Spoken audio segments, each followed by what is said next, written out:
returns, and welcome to the Comedy Tragedy Book Club. I am Cappie. I'm Sarah. It's the second time I poached your opening. That's fine. I'm down for it. Dear viewer. Dear one viewer. Dear person. I want to apologize because in our last review I said we were going to do something positive and we were going to be happy in this one. Oh no, that is why we did carry on, so we'd be positive. Oh no. Oh no. Oh no. I'm afraid we have failed you, but no one is more upset about this than we are. I wore my failure shirt. I hate this shirt. And I wore it today on purpose. I wore this to Chili's. So. You look so sad. You look like you just got a text that your mom died. Just like your dad's like your mom fell asleep in the bathtub and this one did her in. It's just like wah wah. Why don't you tell them what happened with you? You guys already know. You saw the vlog. Oh, the vlog came out before this. Yeah. So you know. Sarah shamed me. Okay, listen to me. Listen to me. Listen to me. Listen to me, though. Listen to me. I have a lot of books on my library that are going to expire. And I would rather read those. First of all, I've read... Okay, listen to me. Okay.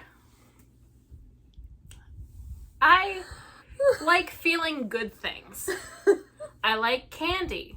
I like my rats. I like WandaVision.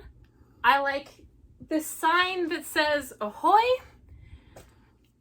And so I'm practicing a new thing for me called self-care, in which if I'm not enjoying a book, I'm not going to finish it, regardless of this judgmental ginger sitting me on her bed, turning a camera on me. You sat on the bed yourself. I did sit on the bed myself, but you metaphorically sat me down. Okay, the thing is, I love the book Carry On. What I don't love is Any Way the Wind Blows. And we're in chapter 62, which I'm sure is the chapter where they bone. I'm positive. We were getting through the book, and I liked book 2. We should preface, we did enjoy book 2 because book 2 had themes. Fairly well. I don't like Shepherd. Shepherd's boring. But this last book feels weirdly bloated, but still nothing happens. I don't care about Penny and Shepherd. I don't really care about Agatha. And the stuff with Simon and Baz, it's like you're dealing with your Gilderoy Lockhart. For what purpose? There's emotional stuff you should be dealing with in this book. The fact that the mage is Simon's dad, and I was so put off by book 3 that reading book 1, I wasn't enjoying it. I was just this doesn't turn into anything.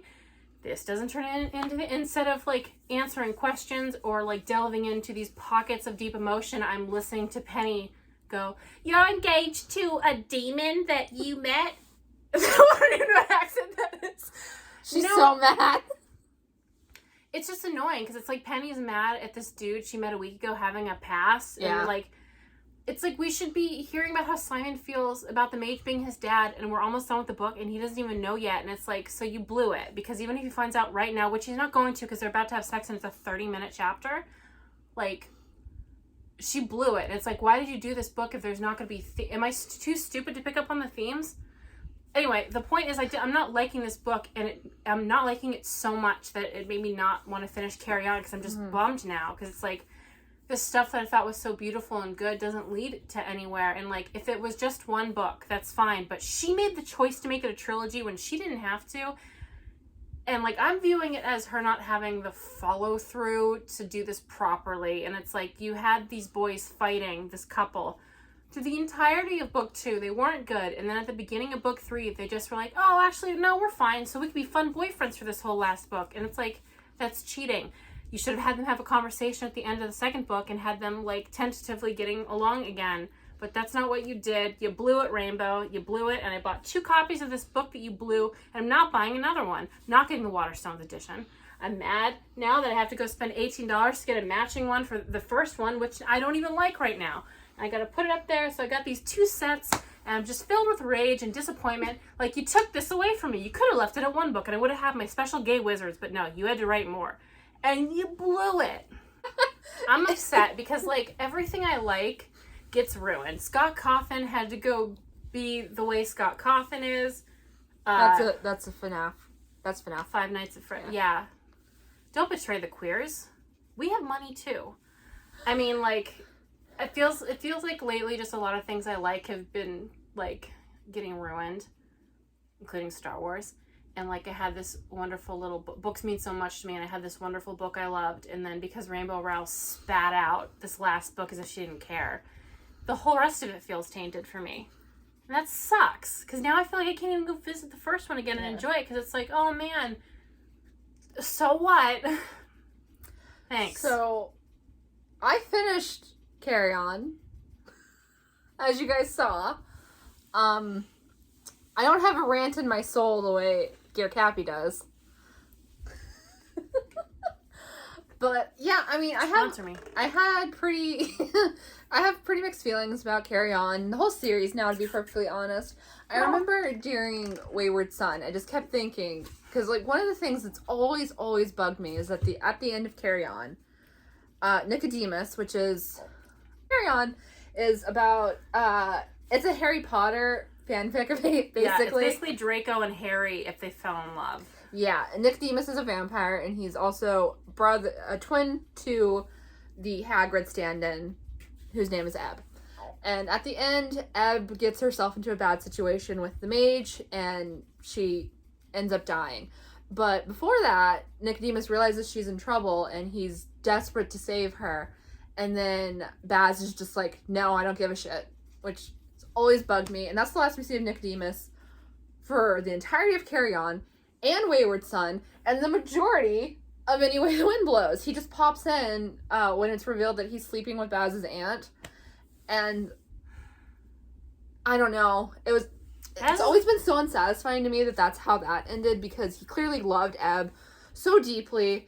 And I don't know. It's just like, if you expanded the series, why don't you go into the deeper political stuff you had in book one, like the racism toward non-wizards or non-humans? Yeah, Baz's family desperately trying to get power again. The fact that Baz's aunt hates vampires, but she's screwing one apparently now. Yeah. Like, that doesn't make sense. She had such... Like, his family hated vampires so much that his mother killed herself to not be one. And it's been insinuated by characters in the book and by Rainbow Rowell that if she knew Baz was going to be a vampire, she would have killed him too. And then the whole point, like, the mage is a bad person, and we can all agree with that for the most part, I think. Him mostly being a bad person, not that most of us can agree with it. We know he's a bad person. But some of the stuff he did that's framed as purely bad isn't actually purely bad. A lot of it's just like letting more magical children into the school, and that's framed as bad, but it's not explained why that's bad, so it just comes off as racism, and that's not brought up past book one. No, it's because we gotta listen to Penny go back and forth being angry because Shepard got a curse on himself before they even met. Thanks. I will also say that I'm not gonna be mean about it, but it's gonna come off mean, okay? I don't give a shit about Agatha. I didn't care about her in book one. I didn't care about her in book two. I don't care about her in book three. She was purposely written to kind of be like shallow and mean, and then like here's the consequences of that. She's just not a dynamic character. I can get behind a character that's shallow and mean as long as there's also something redeeming about them. Like Regina George. Like Regina George is a full person. And I don't care about Agatha. I remember we were like maybe on her second POV listening to it, and I looked at her and I said, so she's gonna be gay, right? And she looked up spoilers, and I was right, because that was like just the most obvious thing to do with Agatha, is just put her in another relationship. And like she does the same thing with Penny. Everyone has to get matched up, which I don't really like, especially considering Penny had a fine relationship in book one. We didn't see it, but it was fine. Yeah, it could have.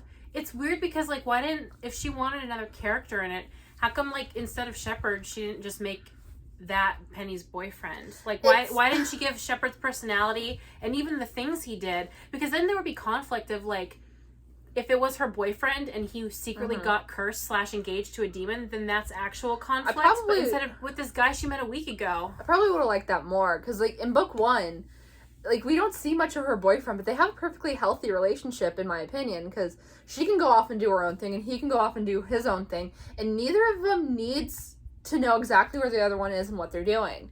They can just do their own thing, come back together when they're done, and be happy that way, and that's, in my opinion, that's a good thing to show. But then book 2 starts, and it turns out that he's a needy, whiny little baby, and broke up with her, and she was too stupid to notice. I guess, like, she had them break up, I'm assuming, so that Penny would also be lost and wayward. But, like, it could have been that she came home. I don't think she needed to be. No, she didn't. I think she should have had Penny meet up with the boyfriend, and then it turned out the boyfriend had, like, done this curse thing. Because then there's, like, betrayal. There's something for them to work through. There's like, a purpose to the plot. And she could still be lost. She comes home and finds out her boyfriend secretly got engaged to some demon because he's messing around with magic. But, like, then she comes up with this whole new character. And it's like, you could have just made that the boyfriend, and instead it's like, I don't like Shepard. It's like, she thinks Shepard's really charming. I don't like him either. The writing isn't there. If I met Shepard and, like, a person like Shepard in real life, I would do my damnedest to get away from them. Because he, the reason he threw his life away was because he could. He had no reason to do any of this. He just did it because he could. And someone who is that self-destructive, that uncaring, that selfish, you don't need in your life. So he's not a fun character. I never cared, like, I didn't dislike Penny. I actually liked her pretty well in the first book. I thought she was a good, strong character. And I thought that I think that would have been fine. Just leave her as a good, strong character. And I remember when, Wayward Son came out, you saw someone say that don't ask for a book when what you want is an epilogue. Yes. And I agree with that sentiment, but also, you can bring conflict into their lives without it being romantic. Yeah, I mean, I think if it was something she had to work through with her boyfriend, that would have been better for me. Well, Simon and Baz too, because in book 2 they're having all these issues. Yeah, I like books where they get together and then the problems aren't about them as a couple, because, like, I already had to read 500 pages of them working to get together. Why do I need to also read strife about them being together when, like, it doesn't really have any purpose other than, like, drama? It's like, you can get drama from a lot of other places. Yeah, and so with book 1, my main issues with book 1 this time around were that it's meandering. And the reason I have an issue with it this time when I never had an issue with it before is because Anyway the Wind Blows is also meandering. The difference being there's nothing interesting happening in Anyway the Wind Blows. She introduced this solid plot, I guess. Like, it's pretty basic. I don't want to be mean, but if you watch any kind of supernatural show for as long as we have, the motivational speaker is they're always a bad guy. They're always a lizard man. There's always a plot line in every single show where there's, like, a spiritual healer or motivational speaker or whatever. So it's pretty basic. But yeah, we go huge chunks of this book without hearing anything about him. So it just does kind of leave the question, okay, why is he here? Well, he's here because he's supposed to be the new chosen one, and Simon's supposed to have conflict with that. Or I guess Baz is. Simon seems fine with it. I don't know. But, I don't know. It's so meandering. It's so just, like, it feels like a contemporary romance. And I like a YA contemporary romance. I don't like YA contemporary romance. Like, those two things separately, I don't like either of them. I have a controversial opinion. Go for Can it. I say it? Okay. I kind of I love the idea of the aftermath of, like, you were the chosen one and it's over. Like, what do you do? I do love that. But for the side characters, one of the reasons I liked them is because I like how they related to, like, what's my role in this when I'm, like, the friend of the chosen one or the girlfriend of the chosen one or the enemy of the chosen one. I love that for Penny of, like, she's this better witch than Simon is, but she's in his it's like Hermione and Harry, obviously. But, like, the idea of her coming to terms with the fact that she might always live in his shadow even though she's better, or, like, trying to, like, carve out her own thing in this massive shadow of the chosen one, and Simon dealing with the fact that, like, it doesn't mean anything anymore, like, his whole purpose is, like, done. There's so much there. Mm-hmm. It feels like it just got wasted. It's like, oh, I want to dive into this wealth of, like, emotional potential of, like, what's it like to be the best friend of the one that matters? Or what's it like to be Agatha, who's the girl, like, because I did get through some of Carry On, and she was just like, thinking about if he dies, she's like, I know that if he dies, if I don't react the right way, they're all going to hate me because they think I need to react a certain way, or like the biggest, and it's like, that's just not how I am. Like, there's this huge burden that comes with being friends with a ball of sunlight, basically, like this powerful force. Like, to be around, you're going to get burned, and I want to see the aftermath of that. And it's like, instead, Penny's just like, does Shepard like me? He got engaged before he met. But do you think he likes me? His tongue is down my throat right now, but does he want to marry this demon? I don't know. You can really tell which one of us dislikes it more. I'm having a hard time because of the wasted potential. That's what I can't get past, too. It's like, boring, whatever, but you wasted. This is the last book, and you wasted what could have been so good and powerful. It's like, why do it if you're not going to get into it? I think the problem that I'm having, the main problem I'm having with this series, is that, you know, I enjoy romance. I like reading it. It's a rat. It's fun to read, but for this series, I don't want the romance because there's so much more potential elsewhere. Oh yeah. I'll go back to Nicodemus, who like, he gave up his humanity and was immediately rejected. He lost everything. He lost his sister, who he loved more than anything on the planet. And then when he desperately wanted to save her, he was denied that, and she died. And I want to see that. I want to see that grief. I want to see that pain. A Nicodemus novella. And instead, I'm having to watch Penny complain that she lost her boyfriend and it destroyed her.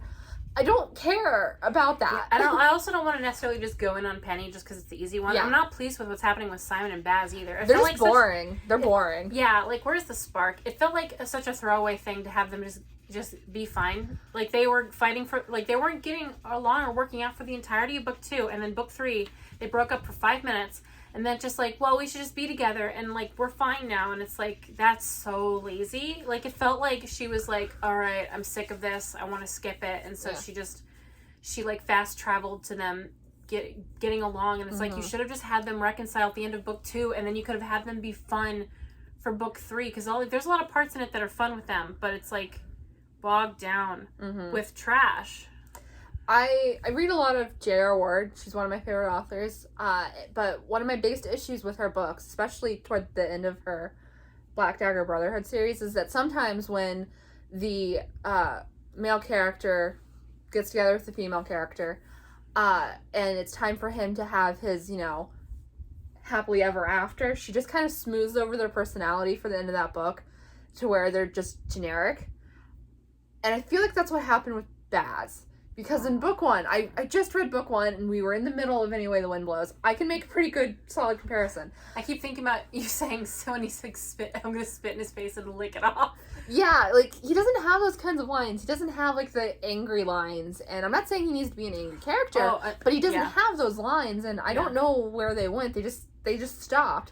And then, as she said, in the first book, he has that line of, I'm going to spit on his face, and then I'm going to lick it off because I'm clearly disturbed. And there's nothing like that. One that sticks with me is like, I'm gonna go find 100 men that look like Simon Snow and break each one of their hearts. Like, that says a lot of, like, it's funny and sad, but like, it says a lot about a character. And it's like, what is he now? He's just emo vampire boy, and like, I'm not 15. That's not enough for me anymore. And I don't know. It feels like he lost something because Rainbow Rowell had a deadline.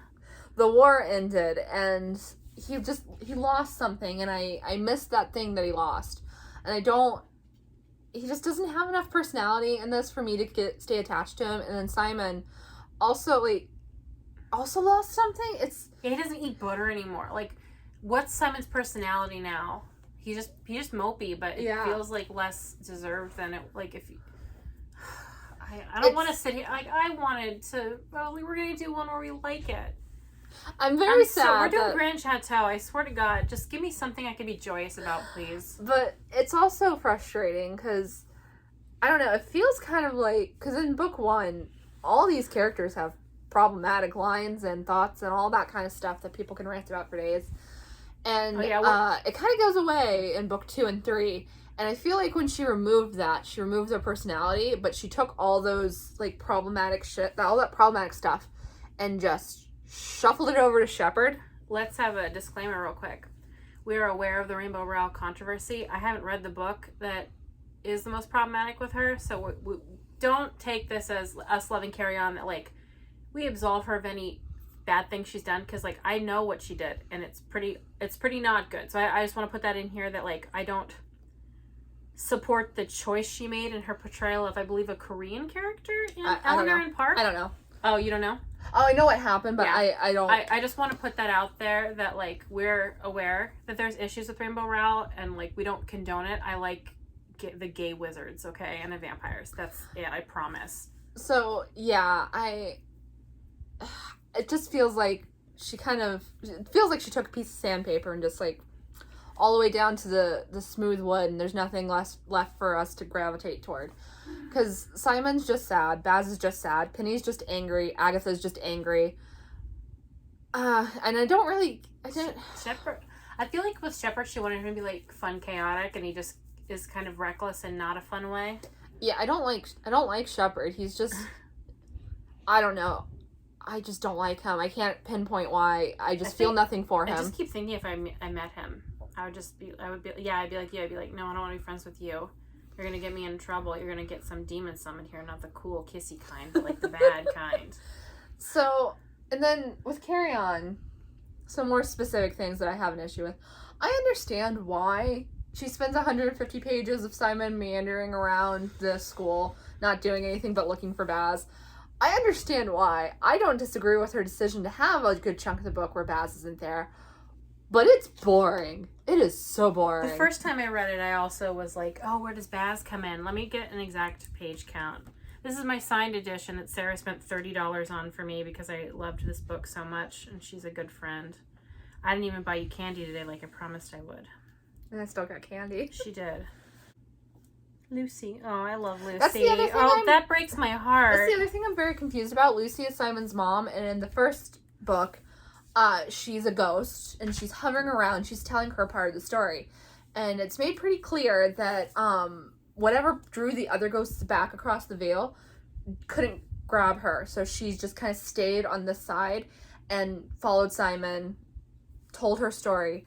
But it's not made clear what happened to her or where she went. So did she like burn out? What happened to her? Yeah. Is she not following him around anymore? I don't know. I don't know. I want to know. She's an interesting character to me. I loved her. The first time I read this, her parts were the parts that got me emotional when she's just like this poor girl, like wrapped up in a personality like way bigger than hers, and she trusted him and he took advantage, and she died, and she doesn't even get to see her son. And Simon had to grow up without a family because his father was selfish and killed his mother essentially. And it's like, oh, but let's not get into that in the last book. Let's do Lockhart. Let's do Penny being mad about a boy she just met. It's like, oh my god. Anyway, what page did he come back? 150 exactly. Yeah, so I get why she did it, but it was so boring. And then this time around when he came back, I was just kind of caught up in like what his personality becomes, that it was distracting me from who he was in book one. Yeah. I wish I could get that first read feeling back. I don't know, guys. I might try to reread it again in like a year and see how I feel about it, but right now it was just okay. And I feel like the reason I thought it was okay was just because it's Carry On and I loved it so much. But genuinely, the subsequent books made me like it less. Yeah, this is a real case of not with a bang but a whimper. The whole time I was reading it, I was just thinking, okay. This turns into this turns into this. This like, one's nothing, this one's disappointing. Just like, okay, so does Simon figure out that the mage is his father? We still don't know, technically. We've temporarily, at least, DNF'd anyway the wind blows because we just can't do it. I don't want to give it 1 star, so I'm going to wait until I'm not upset anymore. So, it's just like, okay, what happens with Nicodemus? What happens with the mage being his father? What happened with Lucy? It's just like an avalanche of questions that aren't getting answered because she's just so caught up in the romances, and that's fine. It's just not what I wanted. And if you enjoyed this book, I'm happy. I am so happy you enjoyed it. I'm not here for the romances. I'm here for the pain. I'm gonna do something naughty. Are you gonna... With my eyeballs, I'm gonna scan for the names Lucy and I don't think Lucy's coming Davy. up. I don't think. Am I the only friggin' person on this whole planet who liked Lucy? Am I the only one? I liked Lucy. Like, I feel like crazy. Like, I'm the only one who cares. I'm guessing you're finding nothing. Oh my god, does she honestly end this whole book without him finding out that the mage is his dad? I feel like she forgot Lucy existed. I'll never forget Lucy exists. I think, oh my god, Sarah. I think that she ends this book without him finding out that the mage is his dad. Honestly, if that's the case, screw you, Rainbow. Honestly, no. I don't want to be a mean person, but go to hell. You made me read this book full of nothing happening, and you ignored the important stuff. It's like, Simon got used and abused his whole life, but let's set that aside for these stupid romance subplots and your Gilderoy Lockhart, because you have a hard-on for Harry Potter way past when you should. Maybe I'm wrong. If I'm wrong, honestly, and you know if he finds out that Mage's dad, put it in the comments and I'll read it eventually. I don't check this email. But, like, I want to know if he finds out, because I'm looking at this and I'm not seeing anything about David. Are you kidding me? I don't think he finds out. Oh my god, I'm filled with a kind of rage that hands cannot satisfy. Oh my god. She's full of beans today. Lucy, okay. It's 20 pages before the book ends. But is that when he finds out? Yes. I'm probably not going to finish this book, guys. I'm going to tell you right now. Spoilers.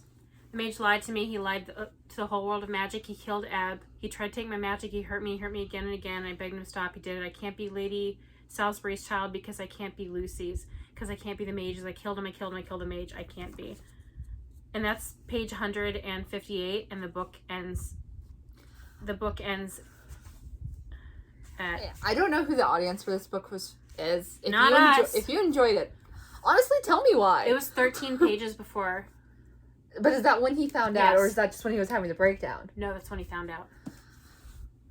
Okay, yeah. Thank you, Rainbow Rowell. Tell me why. I hope you enjoy my money, because you're not getting any more. I'm She's spicy right now. She's a spicy potato. I'm mad. It's like, I guess I don't want to come off I know I'm coming off entitled, like, you should have done what I wanted, but it's like, what's the point of doing these if you're not going to get into, like, oh my god, the mage being his father is a big deal, and you blew it, because what did you put in this book? What's in this book? They're killing rats together? She just cares about the romance, and I just don't care about the romance that much anymore.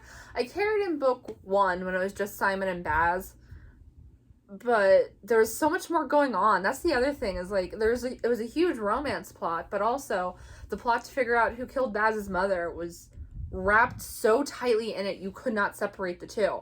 Whereas in this book, they are completely separate, and it's hard to get attached for me. And I bought 2 copies of this. I was that sure I was gonna love it. I'm actually really, I'm just upset, because it's like, I feel like my time was wasted. Yeah, I don't think I'll finish Any Way the Wind Blows, at least not now. Maybe in a year I'll try again when I've gotten a little bit of distance and I'm willing to give it another shot. But I'm just disappointed. Like, I'm not mad or anything. I'm just disappointed. I don't get why she did the things she did. Huh? Yeah. Did you have a deadline? Did you just want to get it done so people stop asking you? Because I know your heart wasn't in it. If you wanted to do something with Penny and Shepherd, maybe do... No! I'm mad.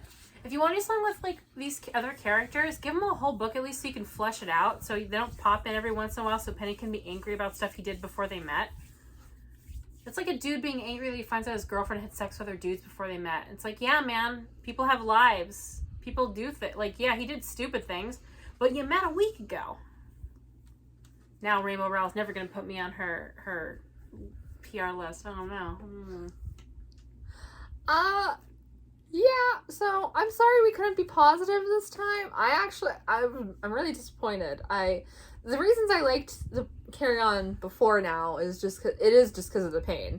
It's like a sweet sprinkling of pain over romance just to make it nice and juicy.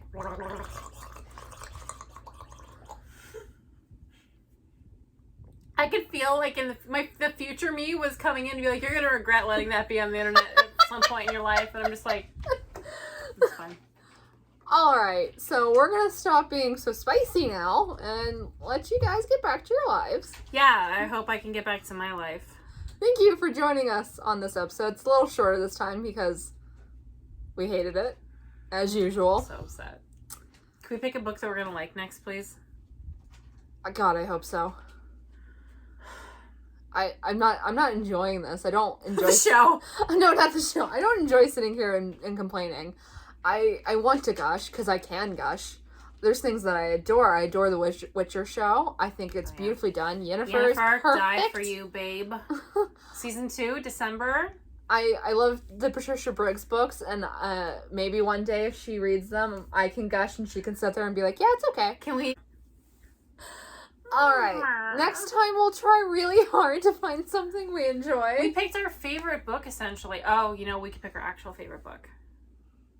I assume you mean Monster Calls. It's not your favorite? No, it's not my favorite. Well, it is today. I do enjoy Monster Calls quite a bit. I don't know if I could. I don't want to read that one again and like it less. That's what I'm scared about. Yeah. Anyway, sorry for this long outro. Yeah, I apologize for my rage. We're as meandering as the books. Bye!